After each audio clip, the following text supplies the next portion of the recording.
Bonsoir à chacune et à chacun. Merci Dominique de votre accueil. Merci à Frédéric Rocher qui a fait le lien aussi pour que je sois parmi vous ce soir. Et puis je suis très heureuse d'être venue avec Denis Vinquier, l'un de mes chers collègues qui s'occupe des semaines sociales de France dans notre belle région dite des Hauts-de-France désormais. Je viens bien humblement vers vous ici et puis je salue Jérôme Vignon aussi qui est le président de notre université, de notre conseil supérieur. Jérôme, vous avez déjà entendu ce que je vais raconter, donc j'espère que ça ne vous lassera pas de l'entendre deux fois, mais je viens vraiment ici pour partager avec vous ce que j'ai vécu et qui m'est arrivé un 15 janvier où le préfet m'a appelé. C'est très rare quand même que le préfet appelle en direct, généralement il a beaucoup de collaborateurs qui permettent de venir vers nous s'il a des questions.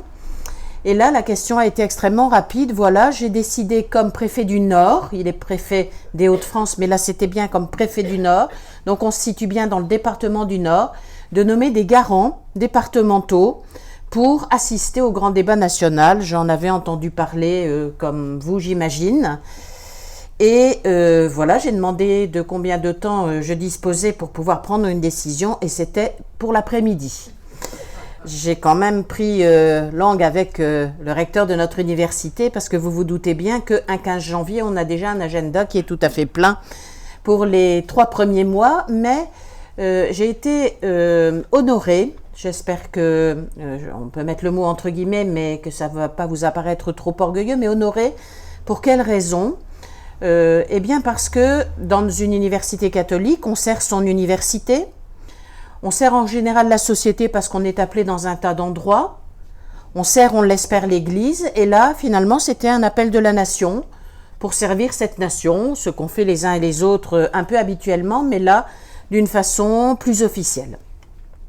Il s'agissait de quoi ? D'abord, cette initiative n'a été faite que dans le département du Nord et dans le Gard, si je suis bien informée. Et dans le département du Nord, nous avons été 4 à être nommés pour nous partager le travail. Les 3 autres étaient le sous-préfet de Cambrai, mais qui a essentiellement fait les liens avec le gouvernement, les plateformes, etc., qui ont géré le grand débat, et qui a organisé des sessions avec les jeunes, parce que les jeunes n'étaient pas présents au débat. Et donc, pour rétablir un peu ce manque des jeunes, j'y reviendrai dans les débats que nous avions, le préfet Thierry Heguet a organisé un certain nombre de sessions avec des jeunes. Et les 2 autres personnes avec qui j'ai travaillé très étroitement, ce qui a aussi noué des liens d'amitié, c'est bien agréable, même si nous nous connaissions initialement, c'est Jacques Vernier, qui a très longtemps été maire de Douai, député européen et qui aujourd'hui travaille auprès de ministères sur la transition écologique, d'une part, et d'autre part, Philippe Lemaire, qui fut procureur de la République à Lille, procureur général à Amiens, si je me souviens bien.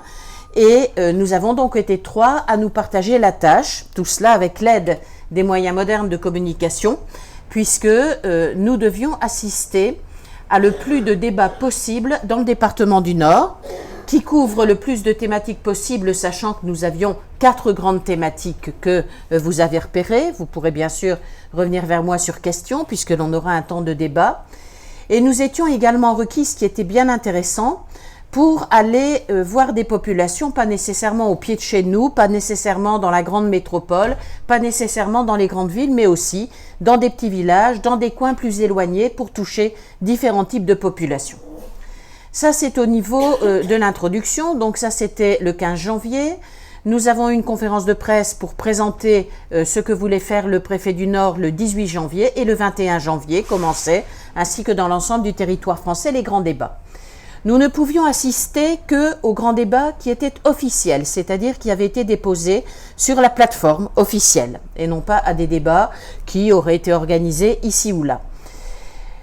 Que signifie être garant ? Être garant, c'était bien sûr être présent à ces débats le plus possible. J'ai assisté moi-même à 27 grands débats entre le 15 janvier et le 15 mars.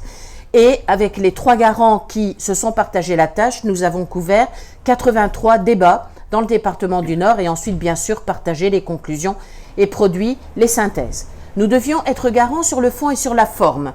Sur le fond, c'est-à-dire que ça se déroule bien, dans le respect, dans l'écoute, pas d'attaque ad hominem, pas non plus de débats qui se voudraient politico-politiciens, donc on n'était pas dans des débats, par exemple, dans des communes entre l'opposition et pas l'opposition, et des débats qui respectaient également les thématiques qui avaient été proposées, puisqu'elles l'avaient été.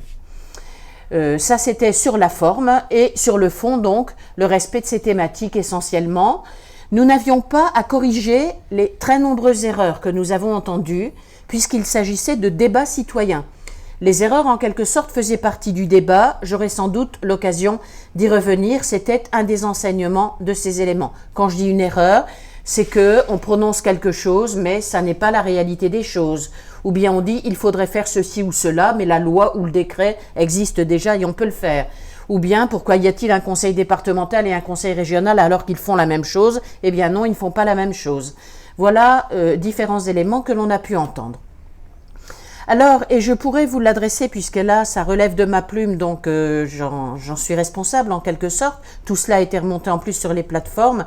Donc, je pourrais vous donner, parce que je n'aime pas lire mes notes quand je suis avec un public, pour essayer de ne rien oublier.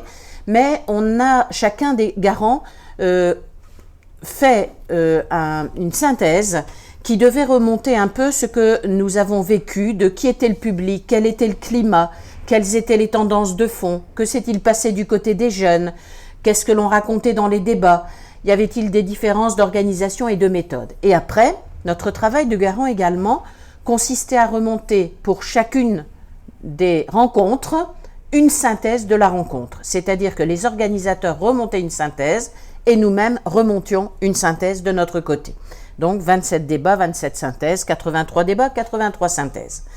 Pour lequel Jacques Vernier, qui était notre pilote des garants, nous a demandé ensuite, dans un travail qui a été absolument exténuant et qui m'a failli faire renoncer plusieurs fois, mais il avait raison, de reprendre toutes les thématiques que nous avions entendues des heures et des heures durant, chaque débat durait environ 2 heures à 2h30, et de cocher à chaque fois qu'on avait entendu la thématique. Et ceci m'a enseigné que ça n'est pas très simple d'être objectif. Il y a des thèmes dont je croyais les avoir entendus très souvent, et puis quand je cochais, je les avais entendus 6 fois sur une trentaine de débats, disons. Et puis d'autres qui ne m'étaient pas apparus venir très souvent, et puis quand je cochais, je m'apercevais qu'on les avait quand même entendus 5 ou 6 fois. Et donc on voit bien qu'une approche un peu plus quantitative, je suis moi-même économiste, je devrais le savoir, eh bien, nous aide à valider les choses. Et on a fait ça pour chacun des garants, pour voir un peu en quelque sorte l'occurrence des éléments. Et le nombre d'éléments était énorme. C'est par centaines, bien sûr, que dans les 4 thématiques des mentions, des terminologies, des idées venaient. Alors, pour résumer un peu la situation et laisser la place aux questions, parce que souvent, lorsque on échange sur cette thématique, les questions sont très intéressantes et je souhaite y laisser la place. Quel était le public? Ça n'était pas un public représentatif. C'était un public de gens, j'ai moi-même 63 ans, qui étaient plutôt âgés. Donc, on était au-delà de la cinquantaine, ça c'était les plus jeunes, plutôt au-delà de la soixantaine et jusqu'à 90 ans environ. Pas de 30-40 ans, parce que parfois j'en repérais, je me disais là ça doit faire 30 ans, et en fait c'était quand tout allait bien plutôt 40 pour quelques personnes qui se trouvaient dans la salle. J'ajoute souvent dans ces cas-là que, imaginons-nous à 30 ans, qu'étions-nous en train de faire, sinon peut-être à commencer à faire monter notre activité professionnelle, à élever notre famille, à nous occuper de nos grands-parents, etc. Donc voilà, je crois qu'il faut remettre aussi chaque chose à sa place. Mais je reviendrai sur la question des jeunes. Un public également qui n'était pas du tout composé de gilets jaunes dans les quelques 30 débats que j'ai pu voir, ou mes collègues garants, donc à chaque fois, si ce sont avec les collègues garants, c'est 83. Moi, j'ai dû voir 2 gilets jaunes physiques. Alors, bien sûr, certaines personnes disaient qu'elles étaient proches des gilets jaunes, voire qu'elles en étaient, voire qu'elles souhaitaient leur apporter leur soutien.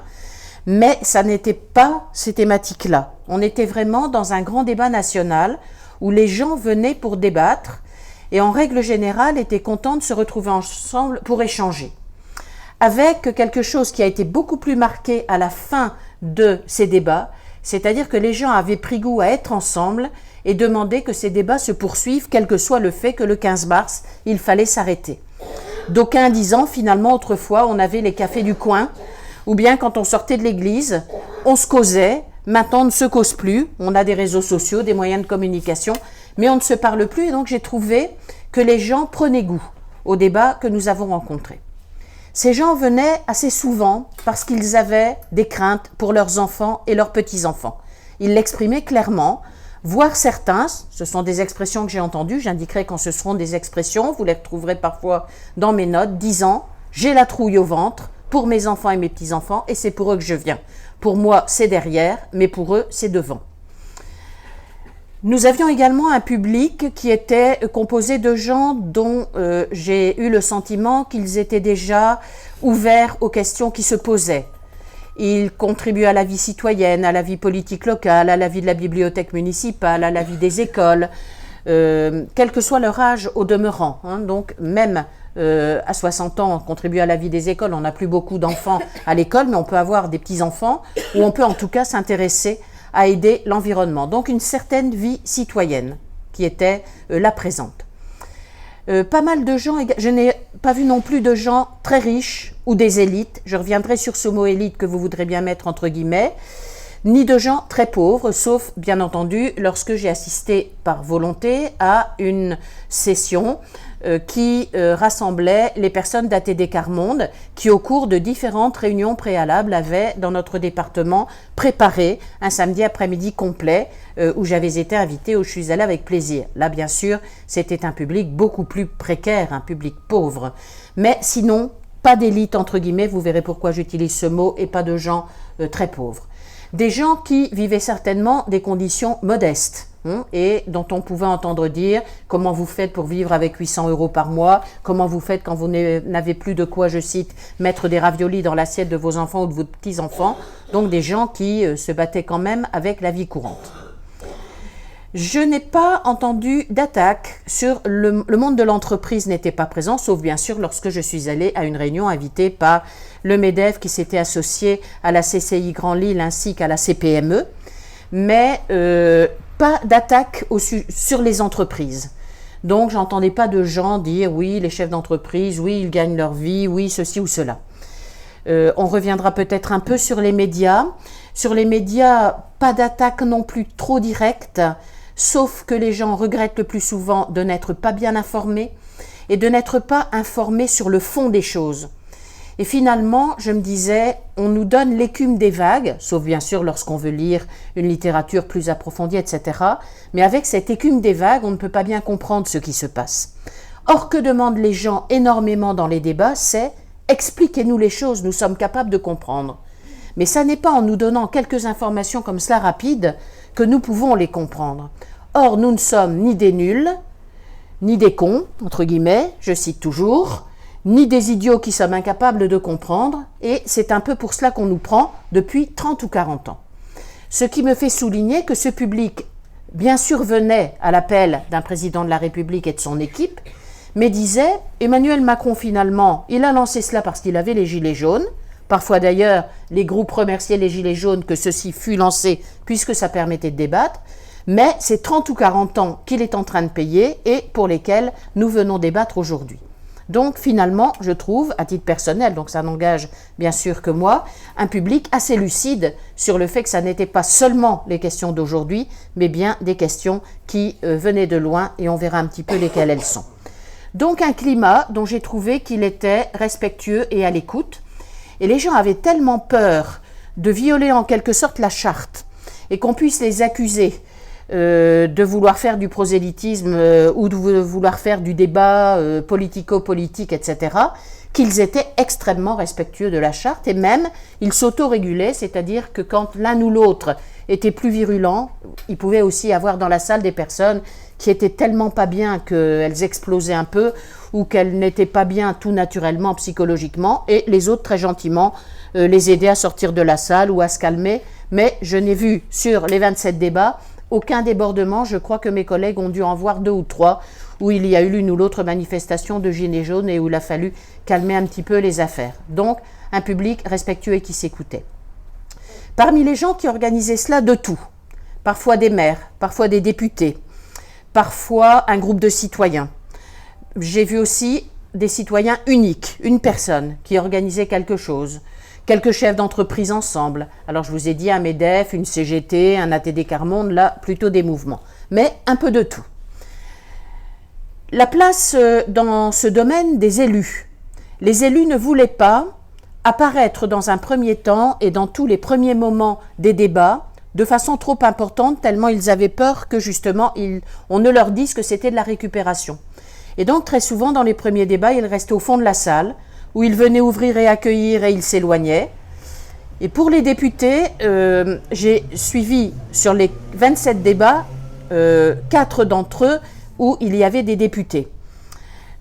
Alors, plusieurs types de façons de faire, très différentes les unes des autres. Dans un débat que je laisserai de côté, un ou une députée, donc comme ça on ne va pas trop les qualifier si vous voulez bien, qui, prenant la parole pendant 45 minutes au départ, a fini par se faire huer parce que les gens disaient « mais c'est un débat citoyen, on nous a dit que c'était un débat citoyen, ça fait 45 minutes que vous nous parlez ». Voilà, donc là, ça s'est passé quand même extrêmement moyennement, même s'il y avait beaucoup de monde dans la salle.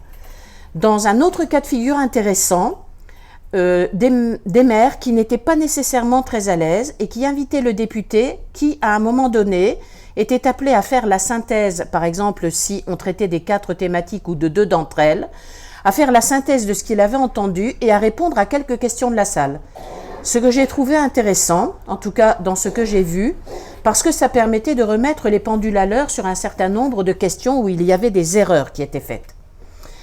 J'ai vu également des manifestations où la députée venait, disait quels étaient les enjeux en quelques mots, quelques minutes très sobres, restait là, présent, écoutait, avait des personnes qui travaillaient avec lui ou elle pour prendre des notes et en finale remercier le public en disant « je vais faire bon usage de tout cela et remonter ces éléments ».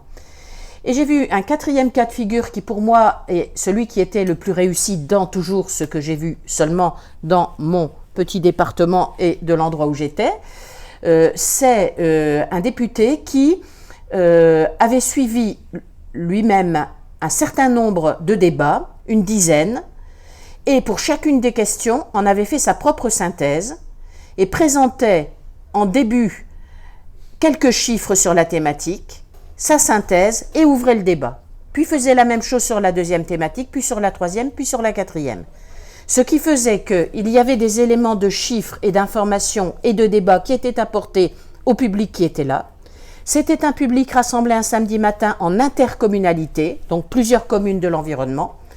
Et le député en question avait fait effort de faire la synthèse et de bien lancer le débat pour récolter des éléments complémentaires. Voilà quelques illustrations sur le public et sur le climat.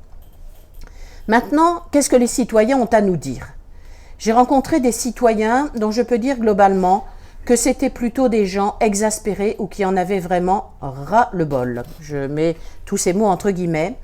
Pour quelle raison ? Pour la raison qu'ils ont vraiment l'impression d'être ni écoutés, ni entendus, ni respectés, ni pouvant dire ce qu'ils pensent. Ou on leur fait croire, disent-ils, qu'ils peuvent dire ce qu'ils pensent, mais une fois l'élection passée, on n'en tient plus compte. Ils sont toutefois respectueux de leur élu local. Les maires ont la cote et les élus locaux ont la cote, parce qu'on peut encore les approcher. Et certains députés parce qu'ils descendent auprès d'eux. C'est ce qu'on entend. Sinon, ils ont un peu l'impression d'être en race campagne, avec un fossé que j'ai ressenti énorme entre le peuple, qui pour moi est un mot très noble et que j'écris avec un grand P, et ce qu'ils appellent les élites, et qu'ils appellent aussi là-haut, là-bas, à Paris, l'ENA, etc. Donc là, c'est différentes terminologies pour traduire ce que donc en début de cette intervention, j'appelais l'élite. Et ce fossé, on a l'impression que dans les décennies qui viennent de passer, il a grandi et que les gens ne supportent plus cela, dans la mesure où ils estiment que c'est leur vie quotidienne qui est percutée, pas seulement la leur, mais celle de leurs enfants et celle de leurs petits-enfants. Indiquant d'ailleurs pour beaucoup d'entre eux qu'ils aident leurs enfants et leurs petits-enfants. Et que par exemple, quand on prélève de la CSG et qu'ils ne sont pas contents, CSG supplémentaire, bien sûr, ils n'ont pas envie de payer de la CSG supplémentaire, mais c'est aussi parce que cela sera retiré de ce pourquoi ils peuvent apporter de l'aide. On voit aussi des personnes pour qui une augmentation d'une taxe peut empêcher d'avoir 30 € par mois qui va permettre de faire le petit plus que l'on va faire. Donc on voit bien qu'on est à 30 €, on est à aider les enfants et les petits-enfants. Je dis bien dans le public qui était là présent. Donc une forme de rejet, je peux dire, des élites, sauf alors dans quelques cas de figure. La Cour des comptes est très respectée, mais le public regrette très fort que les conclusions soient intéressantes. Ils s'intéressent à cela, ils connaissent en règle générale ces conclusions, mais que ça ne soit pas mis en œuvre et qu'en gros le rapport soit très vite enterré. Ils ne comprennent pas grand-chose au CESE, notre Conseil économique, social et environnemental, et alors ce qu'ils appellent le millefeuille administratif les rend vraiment un peu furieux. Toutefois, ils sont bien conscients qu'on a parfois besoin d'intercommunalité parce que les communes toutes seules sont un peu trop petites et qu'il faut se mettre ensemble pour mutualiser. Donc j'ai plutôt trouvé des gens dont je salue le bon sens, la capacité à exprimer leurs ressentis et leurs questions, et j'ai trouvé une bonne faculté à s'exprimer de la part des personnes qui étaient là, dont je redis que peut-être elles n'étaient pas complètement représentatives. Il y a un tas d'autres éléments que l'on pourrait partager, mais je voudrais encore souligner l'élément de la proximité. Et les personnes, même si elles disent « je sais me servir d'un iPhone, d'un ordinateur, j'ai du Skype, je téléphone par Skype à mes petits-enfants en Australie », en ont assez de ne plus voir d'humain lorsqu'ils vont taper à la porte de la mairie, des services, etc. Et ils demandent de l'humain. Et ça n'est pas seulement une question de « je ne sais pas utiliser la technologie ». Et ils souhaitent voir des personnes parce qu'ils ont des questions. Et ils disent les questions, quand elles rentrent dans les cases, bah oui, on peut y répondre, mais généralement, c'est parce que la question ne rentre pas dans la case qu'on a besoin de voir un humain, ou en tout cas, j'ai envie d'en voir, et non pas, comme j'ai entendu des dizaines de fois, taper 1, 2, 3, étoile, dièse, etc., ça raccroche, ou c'est pas, je suis pas dans la bonne case. Donc ça, la proximité, donc en quelque sorte, un éloignement par rapport à ce qu'ils appellent les élites, et une demande de proximité extrêmement, extrêmement massive. J'ai été très frappée aussi. Je suis née à Lille, je vis à Lille, et quand je me déplace, c'est plutôt dans des métropoles. Et j'ai vraiment voulu aller dans des petits villages, dans des endroits plus éloignés. Et là, je me suis rendu compte de ce qu'était. Je me demandais pourquoi les gens étaient ennuyés de descendre à 80 à l'heure plutôt qu'à 90. Je me disais quand même, comme débat, c'est pas vraiment le problème du moment. Mais je me suis rendu compte que quand on avait une longue route à faire, 150 km pour rejoindre son travail, c'était peut-être pas la même vitesse, 80 ou 90. Et que moi qui roule à Lille à 50 à l'heure, évidemment que ça soit 80 ou 90, à 12 minutes de chez moi, c'est pas vraiment un problème.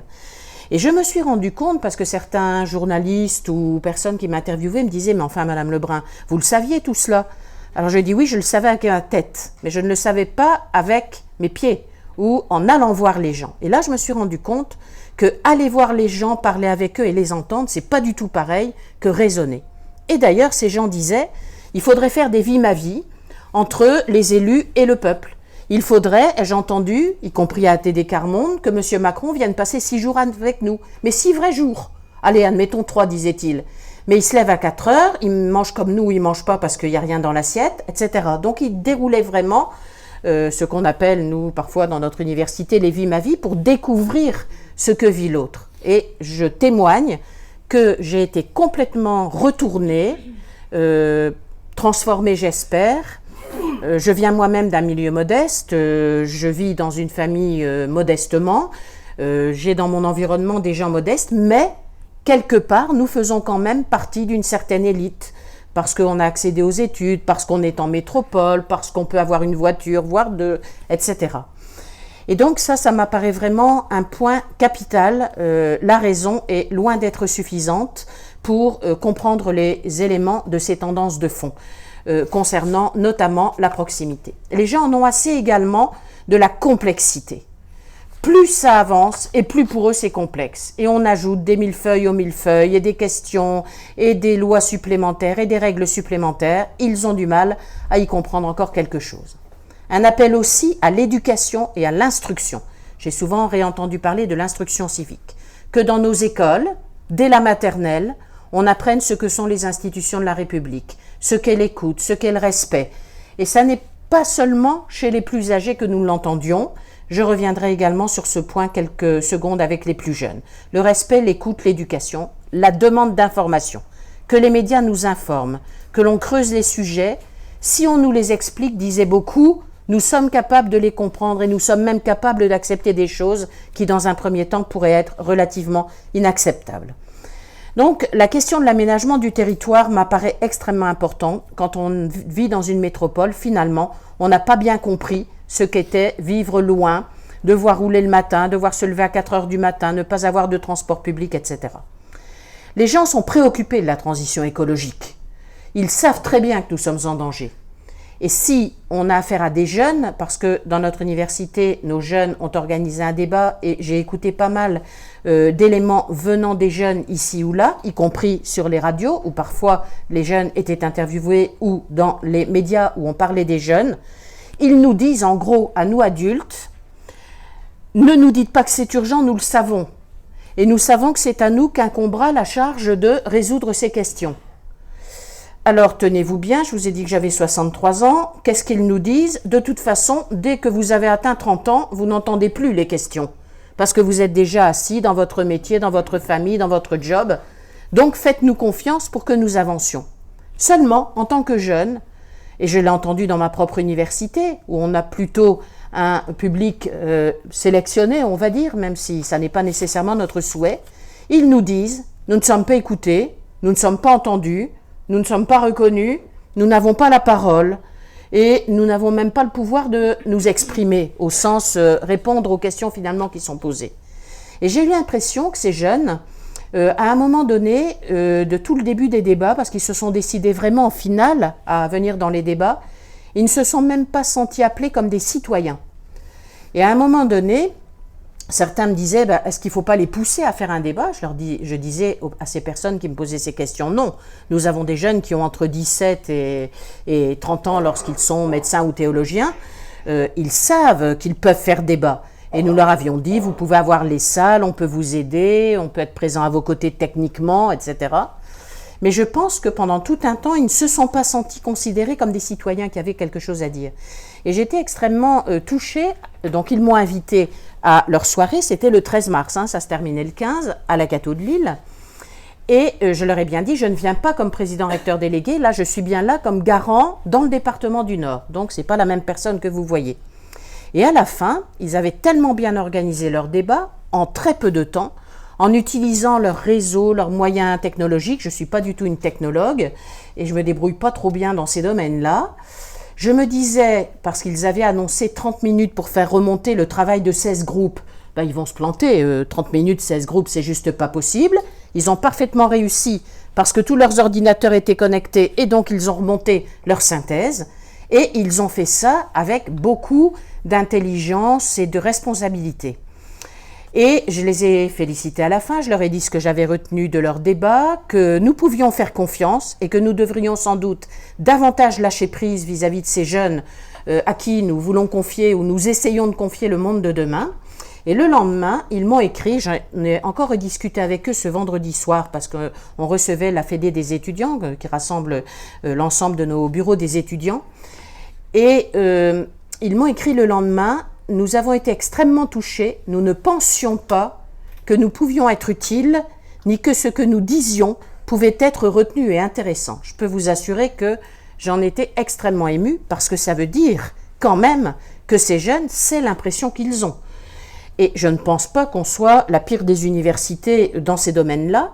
Et donc, l'écoute des jeunes, la parole à leur donner, en les accompagnant peut-être, ou en les écoutant, ou en prenant leurs moyens modernes, ils ont été jusqu'à dire, mais vous savez, la façon dont vous utilisez les réseaux sociaux, c'est largement dépassé pour nous, on a toutes sortes de moyens. Ils m'ont d'ailleurs cité un tas d'outils qu'ils avaient utilisés ce soir-là. Je serais incapable de vous les redire, parce qu'ils ont leurs propres outils pour tout cela.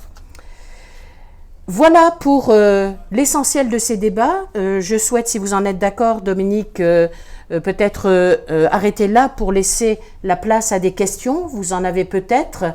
Mon objectif étant vraiment de vous faire partager cette expérience. Et je m'engage donc, j'ai vu qu'il y avait 2 coquilles dans ce que j'avais écrit, mais à vous adresser dès demain matin les éléments de ce que j'ai pu raconter là.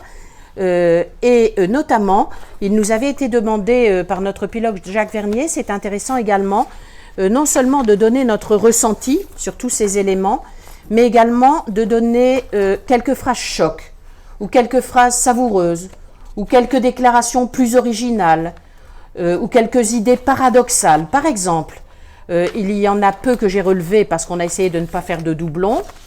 Il y a trop de fonctionnaires. Ah bon, alors on leur dit, lesquels est-ce qu'on enlève? Ah, pas la santé, pas la police, pas la justice, pas l'éducation nationale, parce que tout ça, ça va bien. Et donc, pas les collectivités territoriales non plus, puisqu'on voudrait davantage de fonctionnaires. J'ai aussi entendu, et c'est aussi quelque chose qui m'a touchée, les gens prenaient la parole, moi je suis un petit fonctionnaire. C'est à quoi je disais, pourquoi un petit fonctionnaire? Vous êtes un fonctionnaire, pas un petit. Ou bien des gens qui disaient, je prends la parole mais je ne suis rien. Mon Dieu, quelqu'un qui dit, je ne suis rien. Donc on voit quand même comment des citoyens peuvent souffrir et ressentir des éléments comme cela. De la même façon, les gens disent, il faut obliger, sanctionner, taxer. Et dans le même temps, il faut responsabiliser et se prendre en main. Donc, on est partagé entre la sanction et la responsabilisation. Voilà quelques éléments que vous pourriez trouver dans les quelques notes. Je redis bien, ce ne sont que les miennes et donc, bien sûr, elles devraient être largement complétées de toutes sortes d'autres débats. Mais voilà ce que je pouvais, dans un premier temps, déjà partager avec vous-même. C'est une expérience qui a été exténuante parce que les débats avaient lieu le soir et le samedi, matin et après-midi, et qu'il fallait les synthétiser lorsqu'ils étaient terminés, très vite évidemment, puisqu'ils se succédaient de jour en jour. Certaines semaines, il y en avait 9, puisqu'il y avait peu de temps entre le 21 janvier et le 15 mars où tout devait être remonté.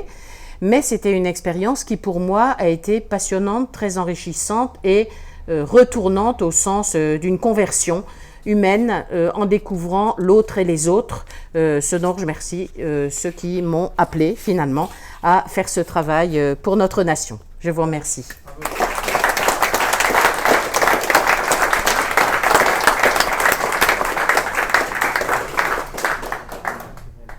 Avant de passer